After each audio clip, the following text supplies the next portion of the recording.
لا حول ولا قوة إلا بالله العلي العظيم أعوذ بالله من الشيطان الرجيم بسم الله الرحمن الرحيم الحمد لله رب العالمين والعاقبة للمتقين والصلاة والسلام على سيد الأنبياء والمرسلين وآله الطيبين الطاهرين الغر الميامين الذين اذهب الله عنهم الرجس وطهرهم تطهيرا ولعنة الله على أعدائهم أجمعين أما بعد فقد قال الله تعالى في كتاب المجيد وفرقان الحميد وقوله الحق وهو أصدق القائلين بسم الله الرحمن الرحیم وَأَقِيمُوا الْوَزْنَ بِالْقِسْطِ وَلَا تُخْسِرُوا الْمِيزَانَ فَبِأَيِّ آلَاءِ رَبِّكُمَا تُكَذِّبَانِ صلوات پڑھیں بر محمد وعلی بیت محمد۔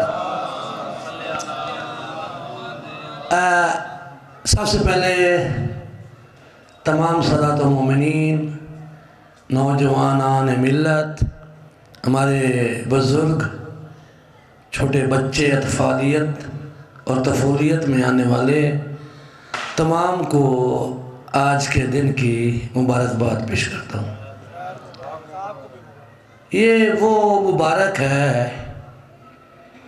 کہ جس گھر میں آیا اللہ نے سب سے پہلے اس گھر کو بھی مبارکبادی پیش کی۔ اِنَّ أَوَّلَ بَيْتٍ وُضِعَ لِلنَّاسِ لَلَّذِي بِبَکَّةَ مُبَارَکًا، ہم نے سب سے پہلے زمین پر اپنا گھر بنوایا اور اس گھر کو بابرکت بنایا۔ آیا علی کی فضیلت یہی ہے کہ وہ کعبہ میں آیا؟ یہی فضیلت ہے؟ نہیں، کعبے کے لیے فضیلت یہی ہے کہ اس میں علی آیا ہے۔ کعبے کو شرف حاصل ہے کہ علی کو نہیں۔ علی تو ہے امیر کائنات، وہ تو پوری کائنات کی وجہ تخلیق ہے۔ جو وجہ تخلیق کائنات ہو وہ افضل ہوتا ہے، اور جو صدقہ بنے وہ مفضول ہوا کرتا ہے۔ بس اونچی آواز صلوات پڑھیے گا۔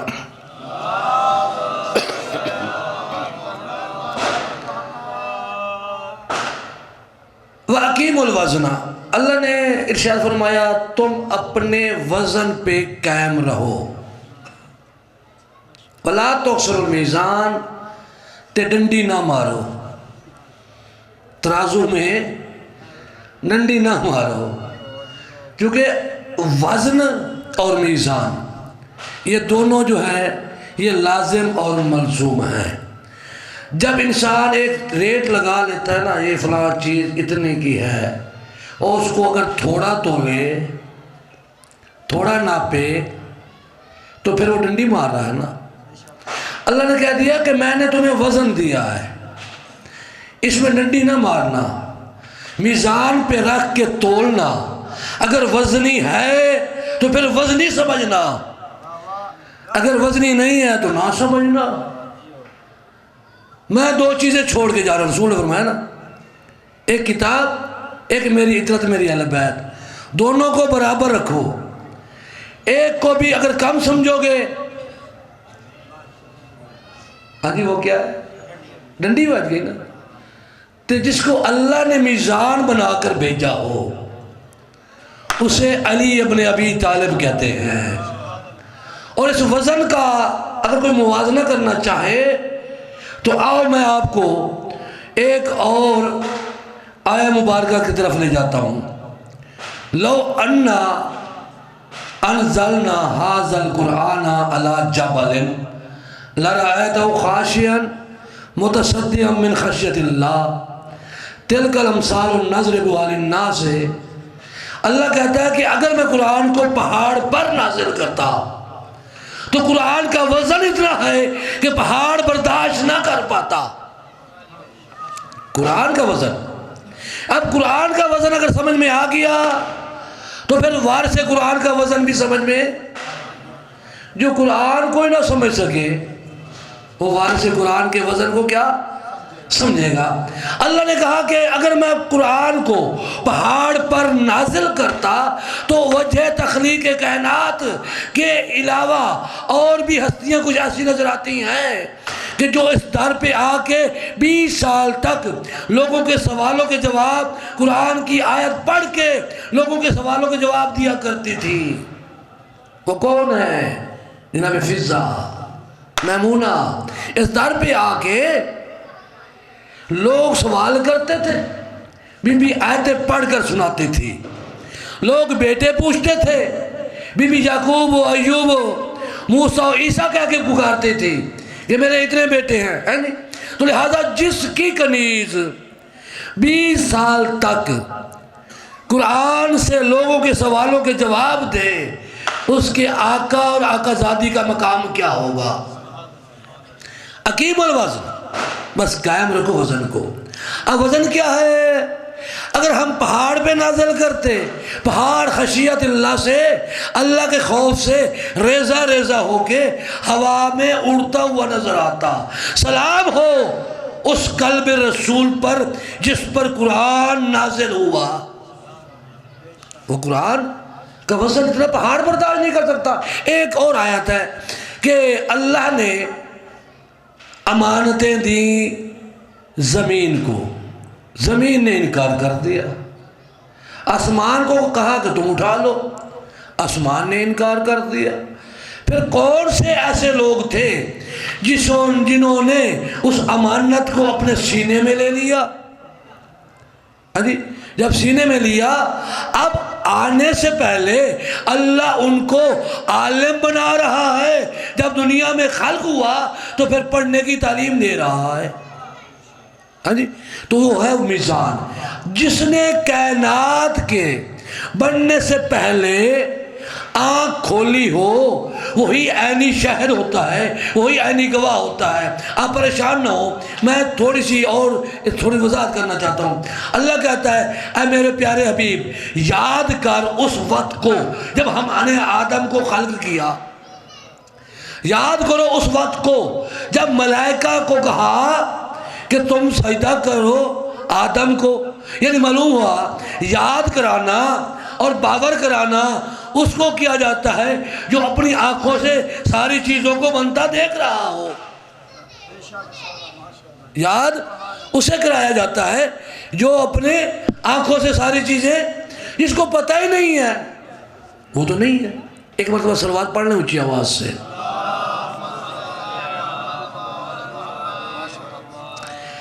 اب دیکھیے میزان کیا ہے، سورہ حدید کی آیت پڑھ لوں۔ لقد انزلنا، جی سر، لقد ارسلنا رسلنا بالبینات وانزلنا معهم الکتاب والمیزان لیقوم الناس بالقسط۔ اللہ کہتا ہے ہم نے رسولوں کو واضح نشانیوں کے ساتھ بھیجا، کتابیں دے کر بھیجا، میزان دے کر بھیجا۔ اور کیا میزان کیوں بھیجا، کتابیں کیوں بھیجی اور بینات کیوں بھیجی؟ تاکہ تم میں سے لوگ عدل و انصاف کے قائل ہو جائیں، تاکہ عدل و انصاف کو قائم رکھ سکے۔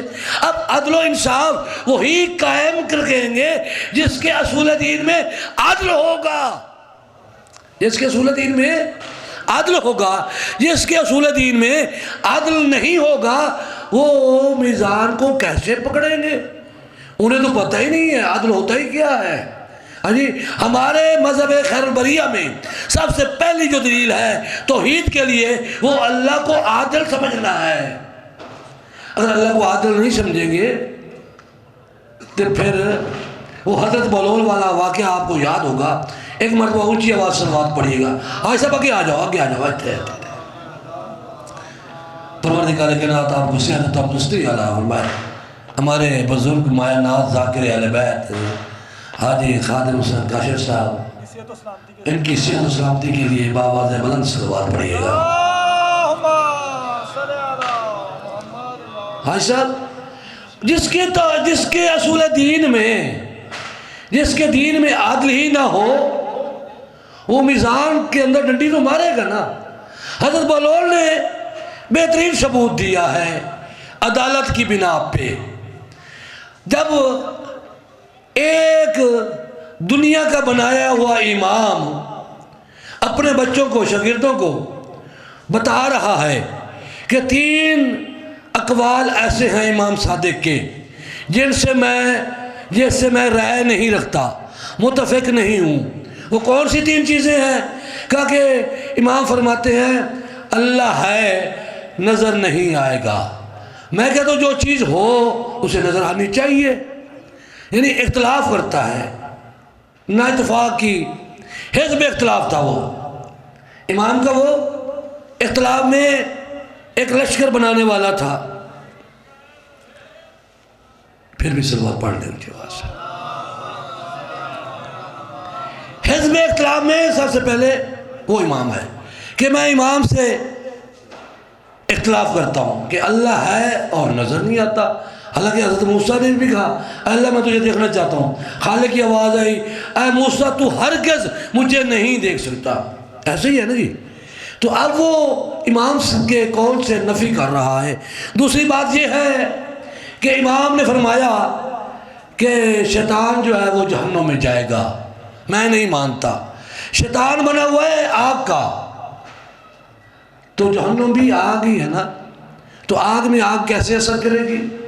تیسری چیز امام فرماتے ہیں کہ اللہ برائی نہیں کراتا، اللہ نیکی کراتا ہے۔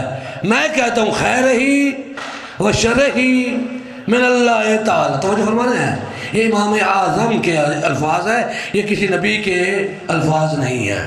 جب یہ 3 چیزیں تھیں کہ برائی بھی اللہ کراتا ہے، نیکی بھی اللہ کراتا ہے، جیسے ہی مکتب سادے کے آل محمد سے تعلیم حاصل کرنے والا حضرت بہلول نے بات سنی، ساتھ مٹی کا ڈھیلا پڑا تھا، اٹھا کر امام کو مارا اور پھر بھاگا۔ جسے لوگ دیوانہ کہتے تھے، جسے لوگ پاگل کہتے تھے، وہ بھاگا کہاں؟ ہارون رشید کے پاس۔ ہارون رشید حضرت بہلول کا بھی قسم تھا، حضرت زبیدہ کا بھی قسم، یہ تینوں آپس میں رشتہ داری سے منسلک تھے، لیکن رشتہ داری فائدہ نہیں دیتی، قرابت داری فائدہ دیتی ہے۔ اچھا اے بہلول کیوں پریشان ہے؟ کہا اس لیے پریشان ہوں، وہ دیکھا نہیں ہے اگے عوام ہے، اگے امام ہے تو پیچھے عوام ہے، آگے امام روتا روتا آ رہا ہے، پیچھے پیچھے اس کے شاگرد ہے۔ کہا کیا ہوا؟ کہا پوچھ لو اس سے۔ جی امام صاحب کیا ہوا؟ کہ اس نے مجھے مارا ہے۔ بھائی جان ذرا توجہ فرما، فرنٹ سیٹ پہ بیٹھ کے تو اس طرح نہیں کرنا چاہیے تھا۔ صلوات پڑھو اونچی آواز نہ۔ امام صاحب کیا ہوا؟ کہ اس نے مجھے مارے ہے کہ درد ہو رہا ہے۔ اب حضرت بہلول کہتے ہیں درد دکھا کہاں ہے؟ درد دکھا کہاں ہے؟ درد کا وجود ہے؟ کہتے ہیں میری اپنے تے بڑی ہے تینوں درد میں کر دی آئی ہے۔ کہ دیکھو عجیب بات ہے، اس نے خود تو طالب علموں کو کہا تھا کہ اللہ ہے، اسے نظر آنا چاہیے، جب ایک چھوٹا سا درد نہیں دکھا سکتا اتنا بڑا اللہ کیسے دیکھ پائے گا؟ یہ مکتب تفریدیت ہے۔ اچھا وہ ایک دال کوئی کالا کالا ضرور ہے۔ اچھا پھر کہ اس نے خود کہا تھا نیکی بھی اللہ کراتا ہے، جانتے پہ نیکی بھی اللہ کراتا ہے، برائی بھی اللہ کراتا ہے۔ میں تو بڑی عظیمہ ہوں، جب اللہ نیکی بھی کراتا ہے برائی بھی کراتا ہے، مجھے اللہ نے کہا تھا اس کو مار، میں نے مارا، اس میں میرا کیا قصور ہے؟ جب نیکی اور برائی بندہ چرس پی لوے، بندہ خودکشی کر لوے تو اللہ کا حکم نہیں، پھر اللہ دو عدل و انصاف اس میزان نو وے کے ڈنڈی مارنی پہندی ہے نا، پھر ڈنڈی نہیں مارنی، یعنی اللہ نیکی کراتا ہے برائی نہیں کراتا۔ اگر اللہ برائی کرائے پھر اللہ عادل نہیں رہتا۔ اللہ کی عدالت یہی ہے کہ اللہ نیکی کا خالق ہے، برائی کا نہیں ہے۔ اللہ نے شیطان کو شیطان بنا کر نہیں بھیجا تھا، فرعون کو فرعون بنا کر نہیں بھیجا. اللہ نے تو کہہ دیا ہم نے ہدایت کے راستے تجھے دکھا دیے، اب تیری مرضی، اس راستے پہ چل کے شاکر بن جا یا اس سے ہٹ کے کافر بن جا. سورہ دار پڑھ کر دیکھیے. پھر کیا ہے؟ پھر کہا کہ اس نے ایک اور بات کہی تھی. وہ کیا کہا تھا کہ اس نے کہا کہ شیطان جو ہے وہ جہنم میں کیسے جائے گا، چونکہ شیطان تو آگ کا بنا ہوا ہے، آگ پہ آگ کیسے اثر کرے گی. کہا یہ بتا اس کو پوچھ تو کس چیز سے بنا ہوا ہے، کس چیز سے بنا. کہا مٹی سے. کہا بادشاہ دیکھو میں نے مٹی کو مٹی ماری ہے، جب مٹی پہ مٹی اثر کر سکتی ہے تو آگ پہ آگ بھی اثر کر سکتی ہے. ننڈیاں مارن والے نو اللہ جی سر جی کی ہویا ہے کی مسئلہ ہے تو پھر بیٹھ جاؤ.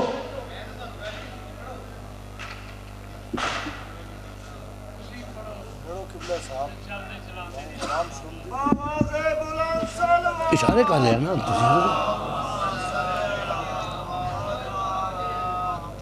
بیداری کا ثبوت دیتے ہوئے صلوات پڑھیے گا.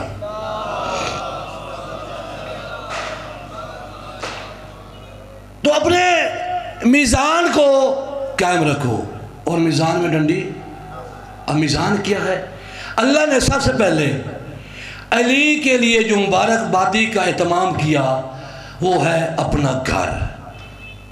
اپنا گھر بنوایا، 2 نبیوں سے بنوایا اور نبیوں کو کہا کہ جلدی کرو، معماری کرو، گھر بناؤ. بلاغ تیار کیے گئے، مٹی گوندی گئی، مٹی گوند کے بلاغ تیار ہوئے. تو اللہ نے کہا اے نبی جہاں تک تیرا ہاتھ پہنچ سکتا تھا، جو مجمع سویا ہوا ہے نا اس کے دکھانے کے لیے میں جملہ کہہ رہا ہوں کہ جہاں تک تیرا ہاتھ جا سکتا تھا وہ جا سکتا ہے. اگر ہاتھ سے زیادہ بلاغ آ جائے میں تجھے لفٹ عطا کروں گا. مقام ابراہیم جو پتھر ہے وہ تجھے عطا کروں گا، ریموٹ اسماعیل کے ہاتھ میں ہوگا، جب چاہے بٹن دبائے گا، بلاغ جائے گا، رکھ دینا، پھر پتھر نیچے لائے گا. یعنی حضرت ابراہیم کے لیے اللہ نے ایک پتھر کا اہتمام کیا جو لفٹ کا کام کرتا تھا. حضرت ابراہیم چاہتے تھے وہ اوپر چلے جاتے تھے، چاہتے تھے وہ پتھر نیچے آتا تھا. لیکن کیا ہے اللہ نے کہا کہ دیکھ ابراہیم جس گھر میں تو معماری کر رہا ہے اس گھر کو بھی پہچان، اس گھر میں جو آئے گا اس کی بھی پہچان رکھنا. وہ کیسے؟ یہی وہ گھر ہے جس کو تو بنانے کے لیے پتھر کا سہارا لے رہا ہے. یہی وہ جگہ ہوگی شہن میں بت ہوں گے. رسول کہے گا یا علی آؤ میرے کندھے پہ چڑھ کے لات، منات، عزا اور اس کے ہم نواں کو گرا دو. رسول اعظم کہیں گے مولا امیر کائنات کو، مولا امیر فرماتے ہیں یا رسول اللہ کیسے گراؤں، کیسے توڑوں؟ کہ یا رسول اللہ اب حق تو یہی بنتا ہے کہ میں بیٹھتا ہوں، آپ میرے کندھے پہ چڑھ کے ان بتوں کو توڑے. تو رسول اعظم نے پوری کائنات کے لیے عالم اسلام کو چیلنج کیا کہ رسالت کا وزن کوئی نہیں اٹھا سکتا. رسالت کا وزن کوئی نہیں اٹھا سکتا. یا علی یہ تھیوری نہیں ہے، پریکٹیکل کر کے دکھاتا ہوں. مولا امیر کائنات بیٹھے، رسالت مآب نے اپنا پاؤں رکھا، یا علی اٹھ کے دکھاؤ، نہیں اٹھ سکے. رسالت کا وزن نہیں اٹھا سکے. تو پھر ایویں تاریخ لکھن دا کی فائدہ، کتاباں کالیاں کرن دا کی فائدہ کہ کوئی چک کے لے گیا. تو جو ہمارے نہیں، رسول کا وزن کوئی نہیں اٹھا سکتا، رسالت کا وزن کوئی نہیں اٹھا سکتا. جیسے قرآن کا وزن پہاڑ نہیں برداشت کر سکتا، اس طرح رسالت کا وزن کوئی انسان بھی برداشت نہیں کر سکتا. جس میں پڑھنے کا مقصد یہ نہیں ہوتا کہ واہ واہ کرا لو، مقصد ہے میسج دینا، بتانا ہے کہ ان کی حقیقت کیا ہے. اسی رنگ بازی کر کے رنگ لا کے کی پیش کرنے آ. پھر امام نے فرمایا یا رسول اللہ اب کیا کیا جائے؟ تو رسالت میں فرماتے ہیں یا علی آؤ میرے کندھوں پہ سوار ہو جاؤ. یہ مقام رسول اور عظمت علی. اب رسالت مآب کے دونوں کندھوں کے اوپر دیکھیے جو مہر نبوت ہے. ایک کندھے پہ لکھا ہوا لا الہ الا اللہ، ایک کندھے پہ ہے محمد رسول اللہ، یعنی دو کندھے ہیں، دو شانے ہیں رسول کے، تو ان شانوں پہ قدم ہیں علی مرتضیٰ کے۔ اب یہاں پہ نہ لفٹ کی ضرورت ہے، نہ ریموٹ کی ضرورت ہے، نہ آرڈر دینے کی ضرورت ہے، بلکہ رسول پوچھتے ہیں یا علی یہ بتا تو میرے کندھوں پہ سوار ہو گیا، تیری انتہا کہاں تک ہے؟ ابراہیم وہ ہے جو بلاک رکھنے کے لیے پتھر کا وسیلہ لے رہا ہے، علی وہ ہے جو رسول کے کندھوں پہ چڑھ کے یہ کہہ رہا ہے اے اللہ کے رسول اگر حکم دے تو عرش کو ہلا دوں، عرش کو پکڑ کے ہلا دوں، یعنی عرش کا پایا پکڑ لوں۔ علی کی وہ انتہائی بلندی جس کو کوئی نہیں چھو سکتا، اللہ نے اس کو اپنے گھر میں کیوں بھیجا؟ وجہ کیا تھی؟ دو گھر ہیں اللہ کے، ایک بیت اللہ، ایک بیت معمور۔ جو بیت اللہ ہے اسے مسجد حرام کہتے ہیں، اور جو اوپر ہے اسے مسجد اقصی کہتے ہیں۔ رسول کی معراج مسجد حرام سے مسجد اقصی تک ہوئی، معراج ہوئی نا مسجد حرام سے۔ آیا رسول اللہ اس وقت اللہ کے گھر میں سوئے ہوئے تھے؟ نہیں، کسی تاریخ میں یہ نہیں ملتا کہ اللہ کا رسول بیت اللہ میں نہیں آرام فرما رہے تھے، بلکہ ابو طالب کی اس بیٹی گھر میں رفتاری کرنے آئے تھے جسے ام ہانی کہتے ہیں۔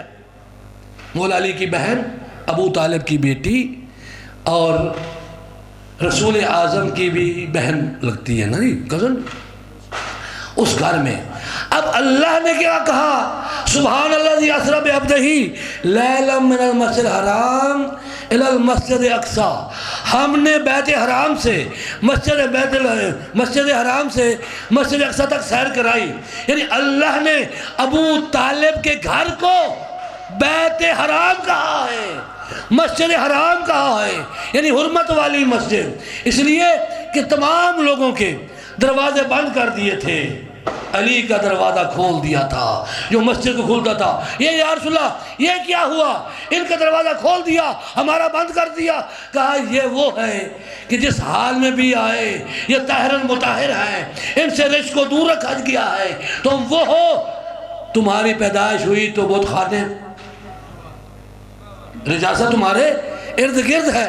اب یہاں پر بھی میں جمعہ والدن بھی عرض کی تھی جو جمعے پہ تھے، کل وہاں پر بھی میں نے عرض کی تھی جو وہاں افراد تھے، آج پھر کر رہا ہوں بات کہ جب مولا امیر کائنات جس اللہ کے گھر میں آئے تھے، ہماری خام خیالی ہے، تاریخ کو ہم لکھتے جاتے ہیں، پڑھنے والا پڑھ کے کتاب کے دیکھ کے پڑھ لیتا ہے، عقل سلیم سے وہ کبھی فیصلہ دے نہیں پاتا، میزان کے وزن کو قائم نہیں رکھ پاتا، وہ ڈنڈی مار جاتا ہے۔ جب علی آئے تھے تو اس اللہ کے گھر میں بت پڑے تھے؟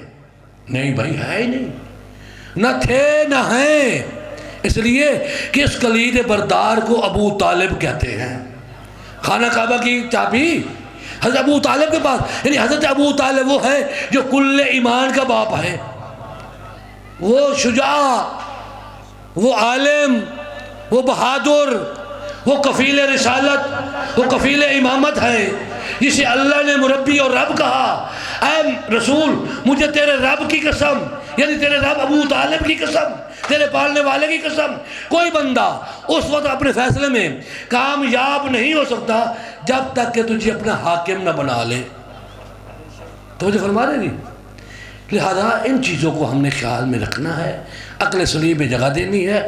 یہ نہیں ہے کہ فلانے نے پڑھیا تو میں بھی پڑھ دیا، انہیں کیا تو میں بھی کہہ دیا، نہیں، اللہ نے عقل سلیم عطا کی ہے، اللہ نے علم عطا کیا ہے، اور اللہ نے ہمیں وہ امام عطا فرمایا ہے جو اللہ کے یونیورسٹی سے پڑھ کے آئے ہیں، کسی کے سامنے زانو ادب نہیں ہو کے بیٹھے، جن کا ایک ایک بچہ صاحب علم، صاحب شجاعت۔ انسان تو وہ ہے جسے اللہ نے فرمایا کہ ہم نے انسان کو ضعیف بنایا، یعنی کمزور بنایا۔ جب بچہ دنیا میں آتا ہے تو کیا کرتا ہے؟ اپنے ہاتھ سے کوئی چیز کھاتا ہے؟ سر کمر صاحب تھوڑے کو نسل کے بچے آندے نے، پریپتے بھی آندے نے، تو تو انہوں تسی آپ ہی قلم پکڑ کے سکھاندے ہو نا لکھو. 4-5 سال کا بچہ خود نہیں لکھ پاتا، اسے لکھایا جاتا ہے، ہاتھ پکڑ کے سکھایا جاتا ہے. پھر کیا ہوا کہ بچہ جب آتا ہے دنیا میں کمزور ہوتا ہے، نہ خود دودھ پی سکتا ہے، نہ خود غذا کھا سکتا ہے، نہ ہاتھ اٹھا سکتا ہے اور نہ بول سکتا ہے. تو پھر موازنہ علی سے مت کیا کرو. علی تو وہی ہے جو آتے ہوئے قرآن سنا دے،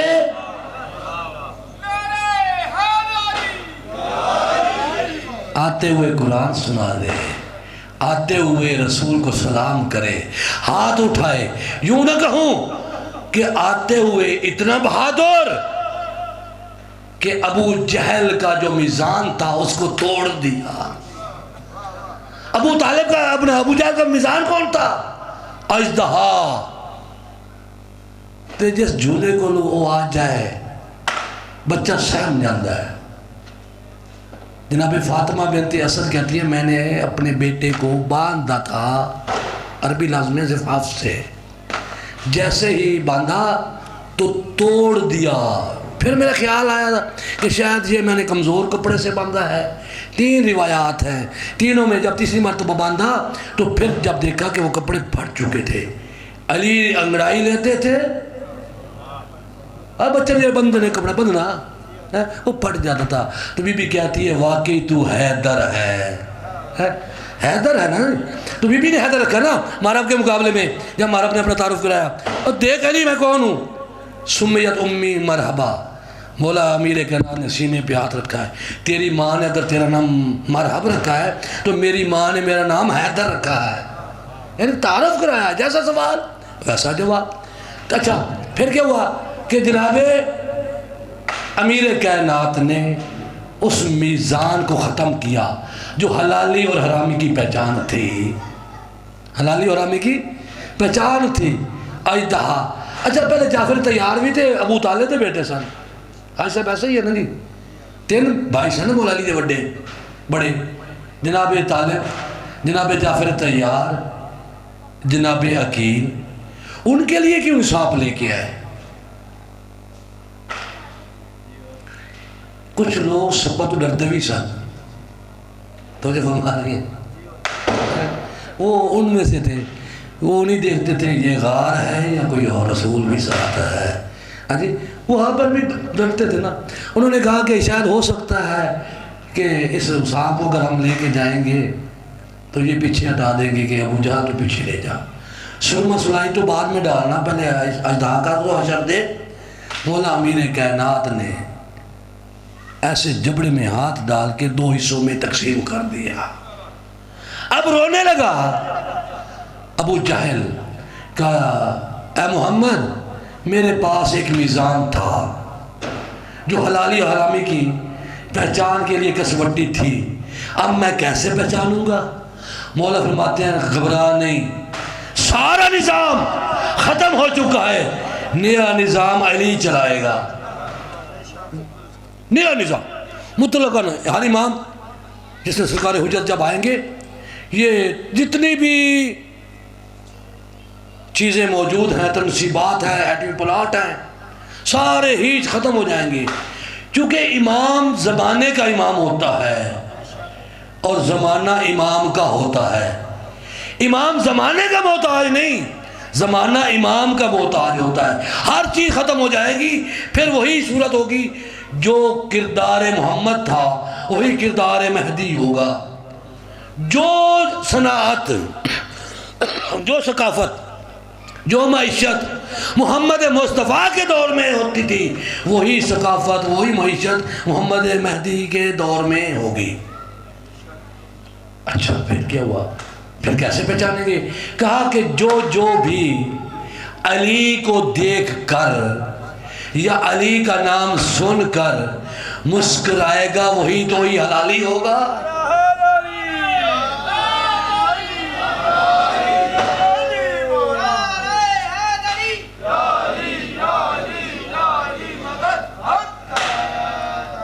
عدل و انصاف جیسے خالق چاہتا ہے ویسے رسول بھی عدل و انصاف چاہتے ہیں.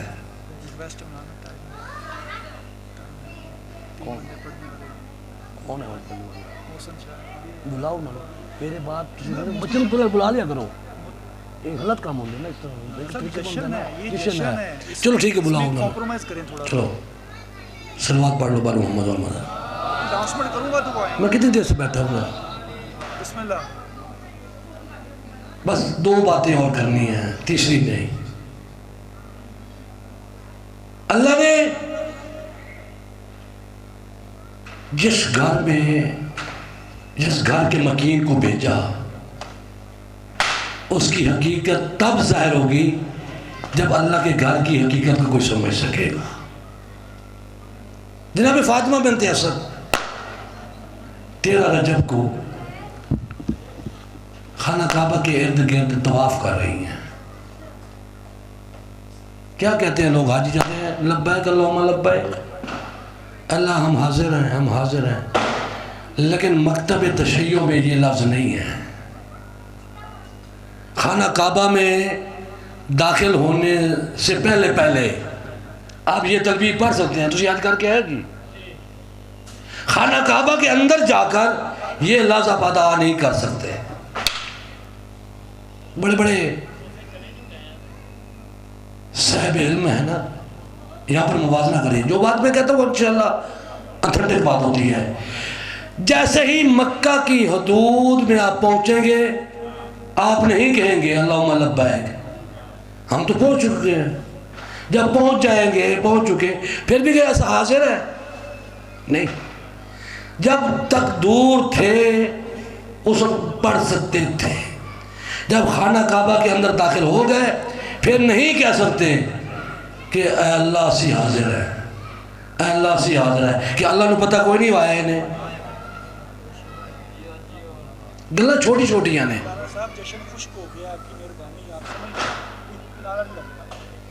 میں نعرہ نہیں لوانا، میں پڑھنا ہوں۔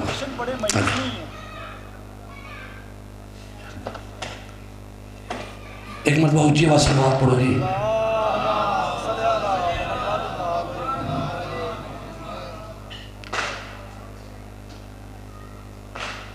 امیر کائنات کی والدہ جب خانہ کعبہ کے ارد گرد طواف کر رہی ہیں نا، طواف کرتے کرتے ایک بات کی، اللہم انی مومنۃ بک، اے اللہ میں تجھ پر ایمان رکھتی ہوں، تیری کتابوں پر بھی ایمان رکھتی ہوں، تیرے نبیوں پر بھی ایمان رکھتی ہوں، تیرے آخری نبی پر بھی ایمان رکھتی ہوں، اے اللہ میں اس پر بھی ایمان رکھتی ہوں جو ابھی میرے باطن میں ہے۔ یہ کیوں کہا گیا؟ ابھی آپ سوال کر رہے تھے یہ ایسا کیوں کہا گیا؟ وجہ کیا تھی؟ وجہ یہی تھی کہ بی بی لوگوں کو مخاطب ہو کر کہہ رہی ہے کہ جب بھی کبھی کوئی مشکل پڑے تو ہچکچاہٹ مت کرنا، اس لیے کہ جو مولود لے کر میں آئی ہوں اگر میں اس کی ولایت کا اقرار کے بغیر خانہ کعبہ کے اندر نہیں جا سکتی تو تم کس بات کی مولی ہو؟ تم بغیر علی کے نہ جنت میں جا سکتے ہو نہ اللہ کے گھر میں داخل ہو سکتے ہو۔ میں ایمان رکھتی ہوں، لاتی ہوں نہیں، ایمان وہ لاتا جو بے ایمان ہو۔ علی کی ماں اور علی کا باپ وہ ہے جو کل ایمان کی ماں اور باپ ہے۔ اے اللہ میں حاضر ہوں، میں نے امانت دے دی، یہ امانت سپرد ہے۔ اب رسول کائنات 3 دن کے بعد جب آئے تو اللہ کے حکم سے نبی معظم نے اپنے ہاتھوں پہ علی کو اٹھایا اور کہا یا علی بڑا انتظار کیا ہے تیرا، آج پھر دل کرتا ہے کہ ہم محو گفتگو ہوں۔ اچھا یا رسول اللہ بات شروع کریں، کہاں سے شروع کرنی ہے؟ رسول کائنات نے فرمایا یا علی آج کچھ سناؤ، بس اتنا سوال تھا، یا علی آج کچھ سناؤ۔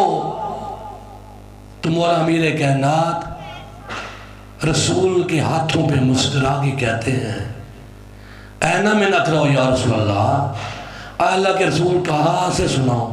توریت پڑھوں، انجیل پڑھوں، زبور پڑھوں یا قرآن پڑھوں؟ اب رسالت معاف مسکرا کہتے ہیں یا علی یہ توریت سے واقف ہیں، یہ انجیل کو جانتے ہیں، یہ زبور سے واقف و آشنا ہے، آج وہ سنا جو ابھی نازل نہیں ہوا تھا۔ مولانا اشرف علی تھانوی کہتے ہیں کہ دیکھیے ابھی قرآن نازل نہیں ہوا تھا، رسول کے ہاتھوں پہ علی نے قرآن کو پڑھ کے سنایا ہے، علی نے قرآن کو پڑھ کے سنا دیا۔ اور یہ گھر اللہ کا گھر ہے، اس میں اللہ نہیں رہتا، اللہ ہر جگہ پہ ہے۔ تو پھر کیا ہوا، اس گھر کو جس مکی کے لیے بنایا، بس انوار چشتی سے آپ کے چند الفاظ ہیں وہ میں آپ کی خدمت میں پیش کرتا ہوں۔ لا مکان کو مکان کی ضرورت نہ تھی، پھر بھی منسوب اس سے مکان ہو گیا۔ اللہ مکان میں نہیں رہتا، ہاں جی، اللہ مکان میں رہے پھر اللہ نہیں رہتا، جو مکان میں رہے اسے اللہ کہنا بھی شرک ہے، ٹھیک ہے جی۔ ہاں، لا مکان کو مکان کی ضرورت نہ تھی، پھر بھی منسوب اس سے مکان ہو گیا۔ راز وحدت کا مخفی تھا مخفی رہا، جب مکی آ گیا تو عیاں ہو گیا۔ کیوں، کیسے؟ راز وحدت کا مخفی تھا مخفی رہا، جب مکی آ گیا تو عیاں ہو گیا۔ وجہ کیا تھی؟ اس کے ذاتی تصرف میں بالکل نہ تھا، وہ منظم مبرہ ہے ہر چیز سے، جو ہی کعبے کو زینت علی سے ملی، یہ مکی اور وہ لا مکان ہو گیا۔